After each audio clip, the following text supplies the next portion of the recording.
ভগবান শ্রীকৃষ্ণ বলছে যুধিষ্ঠির মহারাজকে, হে যুধিষ্ঠির মহারাজ, রাজার পাপে রাজ্য নষ্ট, প্রজা কষ্ট পায়, গিন্নির পাপে সংসার নষ্ট, লক্ষ্মী ছাড়া হয়।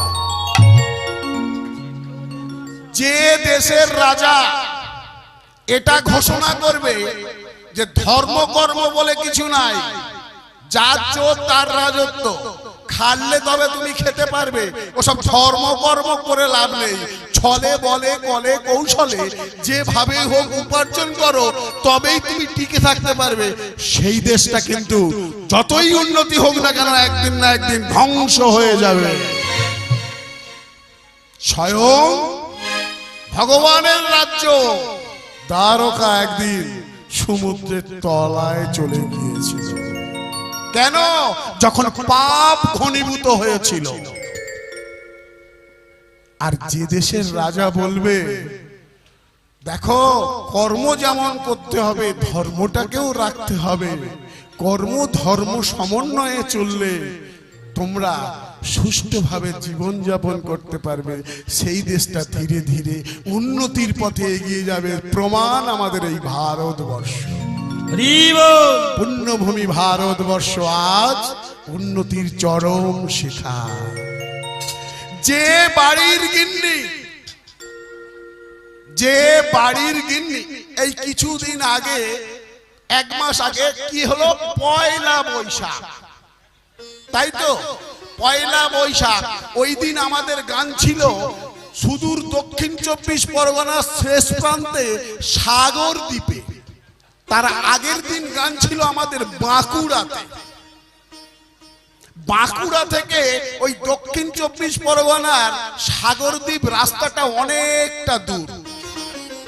গান করে আমরা বেরিয়ে আসছি, আর রাতের পরে যখন সকাল হলো দেখছি কি মাংসর দোকানে লাইন লেগে গেছে পয়লা বৈশাখ। কেন? পয়লা বৈশাখ মানে কি? পয়লা বৈশাখ মানে হলো সেদিন গৌর গোবিন্দের পূজা হবে, লক্ষ্মী গণেশের পূজা হবে, সেদিন বড়দেরকে ছোটরা পায়ে হাত দিয়ে প্রণাম করবে।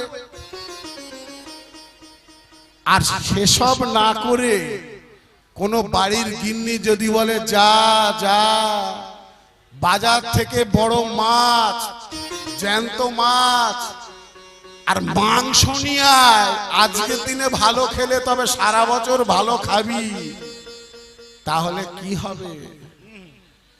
আজকে তুমি যাকে কেটে হত্যা করে তার মাংস রন্ধন করে তোমার রসনা তৃপ্ত করছো, মনে রেখো সে দুর্বল।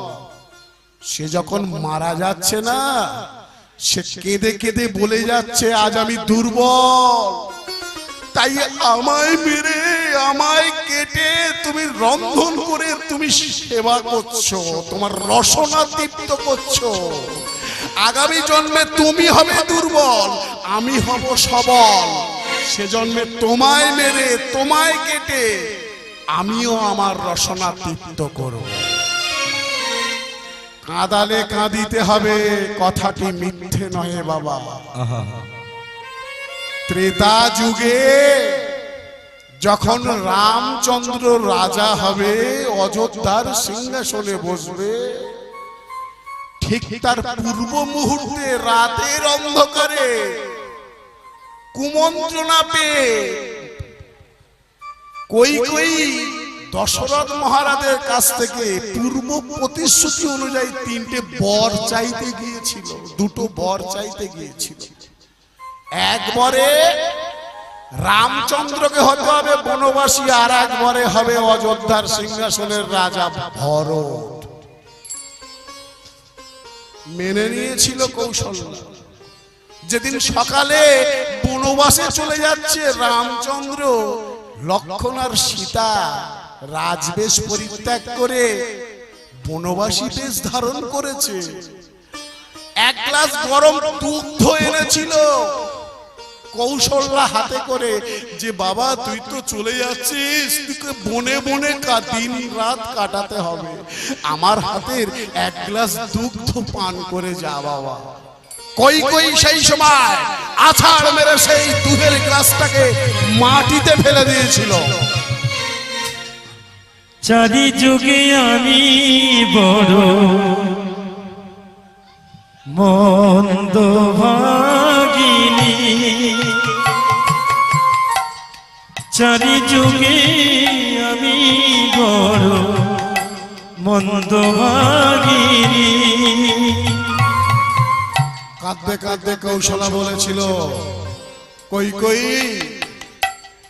তোর ছেলে ভরত রাজা হবে, সব ঠিক আছে, আমার ছেলেটাকে তুই নিজের ছেলের স্বার্থ রক্ষার জন্য বনে পাঠিয়ে দিলি, সেটাও মেনে নিলাম। কেঁদে কেঁদে দিন কেটেছে এমনিও তো ভাগিনী, চারি যুগে আমি বড় মন্দ ভাগিনী,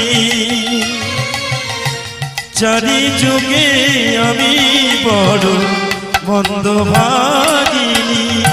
শোন কই কই, আজ আমি এক গ্লাস দুধ এনেছিলাম আমার ছেলেকে পান করাবো বলে, তুই সেটা মাটিতে ফেলে দিলি।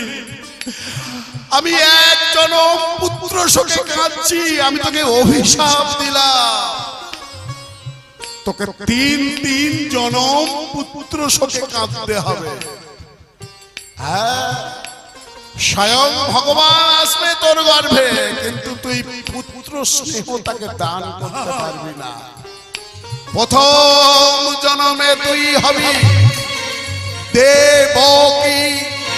দেবকী তোর সব কিছু দিয়ে দিয়ে বাকি থাকবে না কিছু বাকি, তাই তোর নাম হবে দেবকী। তাই তোর নাম হবে দেবকী। বারবার তোর চোখের সামনে তোর পুত্রকে শেষ হতে হবে, তখন বুঝবি পুত্র শোকের কি জ্বালা। স্বয়ং ভগবানও তোর গর্ভে আসবে, কিন্তু তুই তাকে পুত্র স্নেহ দিতে পারবি না, তোর স্তনদুগ্ধ সে পান করতে পারবে না।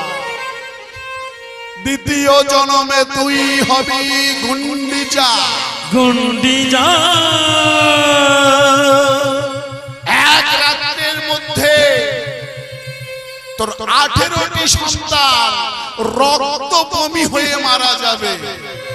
যারা যারা পুরীতে গিয়েছেন আপনারা লক্ষ্য করবেন 18 নালা এক রাতের মধ্যে মহারানী গুন্ডিচার 18টা সন্তান রক্ত বমি হয়ে মারা গিয়েছিল, 18 নালার সৃষ্টি হয়েছিল। হ্যাঁ, তৃতীয় জন্মে তুই হবি শচী। বারবার তোর গর্ভে সন্তান আসবে, কিন্তু স্বল্পায়ু, তুই সন্তানের শোক কি মর্মে মর্মে বুঝতে পারবি। একটা সন্তান তোর গর্ভে দেখবি অল্প বয়সে সন্ন্যাস নিয়ে চলে যাবে, বুঝতে পারবি পুত্র শোক কাকে বলে। শুনছেন মা, কীর্তন শুনছেন, শ্রবণ করুন। ভগবত তত্ত্ব কথা শ্রবণ করা কলিযুগের মানুষের পরম কর্তব্য, না হলে উদ্ধার পাবেন কি করে। 3 জনম কাঁদতে হয়েছিল কই কই কে। আজকে তুমি যাকে মেরে কেটে খাচ্ছ, সেও তো বলে যাচ্ছে যে আমি দুর্বল, তাই তুমি আমায় হত্যা করে রন্ধন করছো। একদিন এক জন্মে তুমি হবে দুর্বল, আমি হব সবল, সেদিন তোমায় মেরে হত্যা করে আমি